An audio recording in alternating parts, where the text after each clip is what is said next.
इयम् आकाशवाणी सम्प्रति वार्ताः श्रूयन्ताम्। प्रवाचिका ऋचा झा।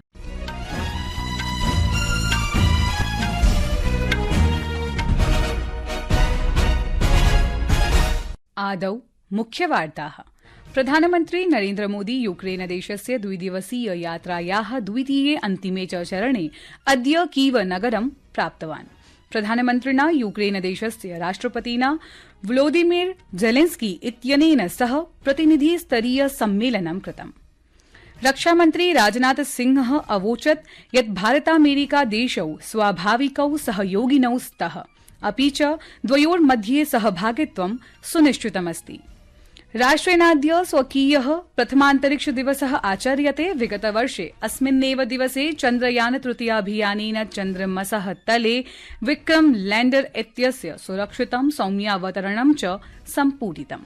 अनया महदुपलब्धिना सह भारतम् अन्तरिक्षयात्रिणां देशानां विशिष्टसमूहे समाविष्टम्। शिक्षा मन्त्रालयेन सर्वेभ्यः राज्येभ्यः केन्द्रशासितप्रदेशेभ्यश्च 21,2000तमवर्षस्य विद्यालयीय सुरक्षा दिङ्निर्देशस्य अनुपालनाय निर्देशः प्रदत्तः। अपि च अमेरिकादेशस्य उपराष्ट्रपति पदासीना कमला हैरिस 24,2000तमस्य वर्षस्य डेमोक्रेटिक पार्टी इति दलस्य राष्ट्रपति पदस्य नामाङ्कनम् औपचारिकरूपेण स्वीकृतवती। अथ वार्ताः विस्तरेण। अद्य यूक्रेन देशस्य कीव नगरे प्रधानमन्त्रिणा नरेन्द्र मोदिना यूक्रेन देशस्य राष्ट्रपतिना वोलोदिमीर जेलेन्स्की इत्यनेन सह प्रतिनिधिस्तरीय सम्मेलनं कृतम्। उभयोः नेतृयोः उपस्थितौ चतुर्षु सहभागिता ज्ञापनपत्रेषु हस्ताक्षराणि आदानप्रदानानि च जातानि। यूक्रेन देशे सामुदायिक विकास परियोजना, मादकद्रव्य नियन्त्रण मानक, सांस्कृतिक इत्यादिषु विविध क्षेत्रेषु द्वैपाक्षिक सम्बन्धान् सुदृढं कर्तुं ज्ञापनपत्रेषु हस्ताक्षराणि कृतानि। प्रधानमन्त्री नरेन्द्र मोदी पोलैण्ड यूक्रेन देशयोः द्विदिवसीय यात्रायाः द्वितीये अन्तिमे च चरणे अद्य कीव नगरं प्राप्तवान्। प्रधानमन्त्री कीवनगरं रेलयानेन गतः। कीवनगरं सम्प्राप्य प्रवासी भारतीयैः प्रधानमन्त्रिणः भव्यं स्वागतं व्याहृतम्। अत्रावसरे प्रधानमन्त्री श्रीमोदी कीव इत्यत्र यूक्रेनस्य राष्ट्रियेतिहास संग्रहालये बालेभ्यः निर्मितां मल्टीमीडिया मार्टियोलॉजिस्ट प्रदर्शनीम् अवलोकितवान्। तेन सह यूक्रेनस्य राष्ट्रपतिः वोलोदिमीर जेलेन्स्की इत्येषः आसीत्। उभौ नेतारौ बालानां स्मृतेः सम्मानं कृतवन्तौ। संघर्षे दिवंगतानां बालानां स्मृतौ नियोजितायाः प्रदर्शन्याः प्रधानमन्त्री नरेन्द्र मोदी प्रभावितो जातः, अपि च दुःखं प्रकटयन् तेषां स्मृतौ एकं क्रीडनकमपि तत्र स्थापितवान्।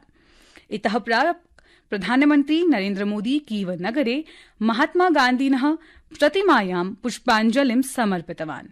तदनन्तरं समन्वययुतस्य समाजस्य निर्माणे महात्मा गान्धिनः शान्तिसन्देशस्य नित्य प्रासंगिकतामपि रेखाङ्कितवान्। रक्षामन्त्री राजनाथ सिंहः अवोचत् यत् भारतामेरिका देशौ स्वाभाविकौ सहयोगिनौ स्तः, अपि च द्वयोर्मध्ये सहभागित्वं सुनिश्चितमस्ति। अमेरिकादेशस्य आधिकारिक यात्रायाः प्रथमे दिने श्रीसिंहः वाशिंग्टन नगरे भारतीय प्रवासिनः सम्बोधितवान्। असौ अत्रावसरे हर्षमपि अनुभूतवान्, यतोहि तत्रस्थाः भारतीय समुदायाः निज सांस्कृतिक मूल्यैः सह योजिताः सन्ति। भारतीयार्थव्यवस्थायै विकासात्मक सम्भावनाः प्रकाशयन् श्रीसिंहः न्यगादीत् यत् भारतदेशः 27,200तमवर्षं यावत् तृतीया बृहत्तमार्थव्यवस्था भवेदिति। रक्षानिर्यात प्रसंगे अपि मन्त्रिणा निगदितं यत् रक्षानिर्यातेन साम्प्रतं 21,000,कोटिरूप्यकाणि अधिगतानि। स्वीययात्रावधौ रक्षामन्त्रिणा राजनाथसिंहेन भारतामेरिकादेशयोः आपूर्तिव्यवस्थायाः सुरक्षापत्रेषु सम्पर्काधिकारिणां नियुक्तिसम्बन्धे अपि एकं सहभागित्वज्ञापनपत्रे हस्ताक्षरं कृतम्। संस्कृतवार्तायाः संस्करणमिदम् इदानीम् आकाशवाणीतः प्रसार्यते। सममेव अयं कार्यक्रमः आकाशवाण्याः अन्तर्जालपटले www.newsonair.gov.in इत्यत्र अथ न्यूज ऑन एआईआर चलदूरभाषीय तन्त्रांशे अपि समुपलब्धो भविष्यति। राष्ट्रेणाद्य स्वकीयः प्रथमान्तरिक्ष दिवसः आचर्यते। विगतवर्षे अस्मिन्नेव दिवसे चन्द्रयान तृतीयाभियानेन चन्द्रमसः तले विक्रम लैण्डर इत्यस्य सुरक्षितं सौम्यावतरणं च सम्पूरितम्। अनया महदुपलब्धिना सह भारतम् अन्तरिक्षयात्रिणां देशानां विशिष्ट समूहे समाविष्टम्। अपि च चतुर्थः देशः जातः सहैव चन्द्रमसः दक्षिणध्रुवं निकषा अवतरितः प्रथमः देशो जातः। राष्ट्रपतिः, उपराष्ट्रपतिः, प्रधानमन्त्री च अत्रावसरे देशवासिभ्यः शुभकामनाः अयच्छन्। अस्य वर्षस्य अन्तरिक्ष दिवसस्य विषयो विद्यते चन्द्रस्पर्शनेन जीवनस्पर्शनं भारतस्य अन्तरिक्ष कथा इति। यः समाजे प्रौद्योगिक्यां च अन्तरिक्षान्वेषणस्य गहन प्रभावाय बलं प्रददाति। अद्य प्रातः नवदिल्ल्याः भारतमण्डपस्थाने अत्रावसे आयोजिते मुख्य समारोहे सम्बोधयन्ती राष्ट्रपतिः द्रौपदी मुर्मुः प्रोक्तवती यत् भारतीयान्तरिक्षानुसन्धान संघटनेन न केवलम् अन्तरिक्षक्षेत्रे अपितु देशस्य सामाजिकार्थिक विकासे अपि सुदृढं योगदानं प्रदत्तम्। तदनु अंतरिक्ष राज्यमन्त्री डॉ जितेन्द्र सिंहः प्रोक्तवान् यत् नरेन्द्र मोदिनः प्रशासनेन अन्तरिक्षक्षेत्रस्य विमुक्तये भूतकालिक सीमानः विखण्डिताः। शिक्षा मन्त्रालयेन सर्वेभ्यः राज्येभ्यः केन्द्रशासितप्रदेशेभ्यश्च 21-20सहस्रतमवर्षस्य विद्यालयीय सुरक्षा दिङ्निर्देशस्य अनुपालनाय निर्देशः प्रदत्तः। अयं दिङ्निर्देशः मन्त्रालयस्य विद्यालयीय शिक्षा साक्षरता विभागद्वारा पोस्को इत्यस्य दिङ्निर्देशानुरूपं विकसितः। अमेरिकादेशस्य उपराष्ट्रपति पदासीना कमला हैरिस 24-20सहस्रतमस्य वर्षस्य डेमोक्रेटिक पार्टी इति दलस्य राष्ट्रपतिपदस्य नामाङ्कनम् औपचारिकरूपेण स्वीकृतवती। शिकागो नगरे 4 दिवसात्मकस्य डेमोक्रेटिक नेशनल कन्वेन्शन इत्येतस्य अन्तिमे दिवसे ह्यः रात्रौ कमला हैरिस सभां सम्बोधितवती। प्रधानमन्त्री नरेन्द्र मोदी रविवासरे महाराष्ट्रस्य जलगांव नगरस्य यात्रां करिष्यति। प्रधानमन्त्री 11 लक्षेभ्यः लखपति दीदी इत्येताभ्यः प्रमाणपत्रं वितरिष्यति। पश्चिम बंगाले आरजीकर चिकित्सालये दुष्कर्म हत्या सम्बद्ध प्रकरणयोः एकमेव अवष्टब्धः जनः सञ्जयः रॉयः अद्य कोलकातायाः सियाल्दाह न्यायालयेन 14 दिवसानां कृते कारागृहे सम्प्रेषितः।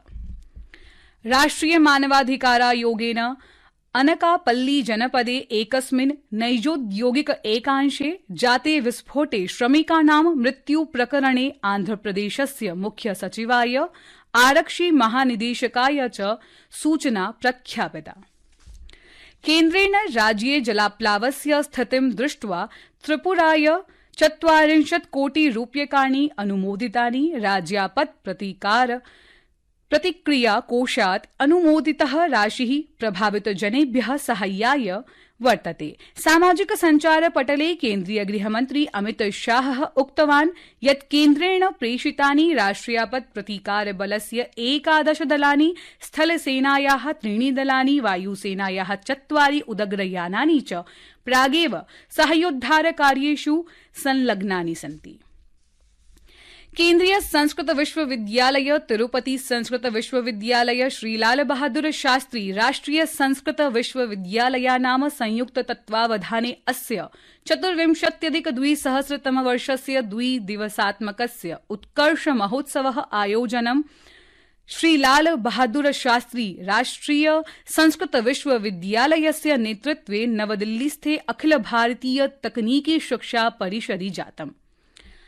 एतस्मिन् महोत्सवे केन्द्रीय वस्त्रमन्त्री गिरिराज सिंहः 3 संस्कृत विश्वविद्यालयानां कुलपतयः पद्मश्री सम्मानेन सम्मानितः चमुकृष्ण शास्त्री वर्यः, अन्ये च प्राध्यापकाः, शोधार्थिनः च इत्यादयः उपस्थिताः आसन् इति वार्ताः।